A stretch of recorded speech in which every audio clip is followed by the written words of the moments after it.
You know, funny, when everybody heard that I was going to come talk to you guys, everybody said, well, what are you going to say? I said, well, I don't know what I'm going to say. I mean, these guys are already successful guys. Like, they're already on top. They're here. They're the Lakers. So then I figured, well, really the two things I want to say are, you got to be the hardest workers in the room, and don't fuck the opportunity up.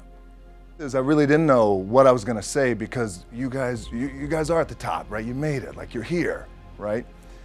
So I thought what I'd do, instead of telling you what I think you should be doing or how you could be better, or I thought, well, let me just speak from the heart, speak from my gut, and really not have anything prepared, but just tell you what's worked for me.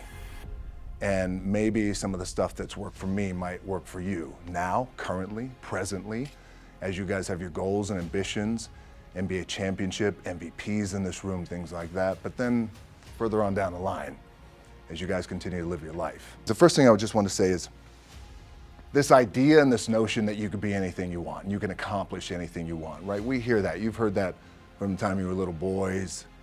You hear that now. You're already incredibly accomplished. You can win an NBA championship, MVP of the league. You could become president. You could become governor. You could be in entertainment. You could do Charles, and you could do Shaq. You could do that. You could do whatever you want to do. You guys know that. The thing that has worked for me is to remember the hard times. So, and I'm sure you guys all have your processes. And again, I'm going to tell you what's worked for me.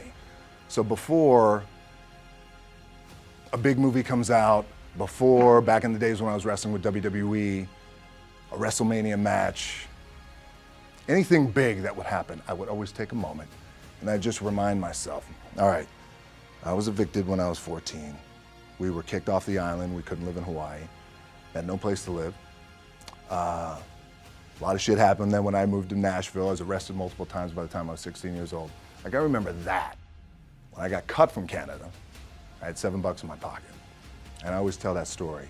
So now my production company is $7, advertising agency is $7, everything is $7. So I always remember that.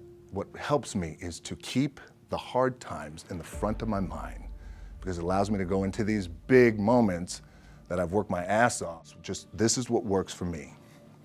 Like, I keep my back, excuse my language, my back is up against this motherfucker. Every day, it's against this fucking wall. Then there's nowhere to go but that way. That's it. So I feel like this could be something, an ideology and mindset that could help you, if you look at it that way. For me, I need this. I need this. So every day, my back is up against this motherfucker, and this is how I operate. And I gotta go that way. And I don't give a fuck who is in front of me. They're not gonna stop.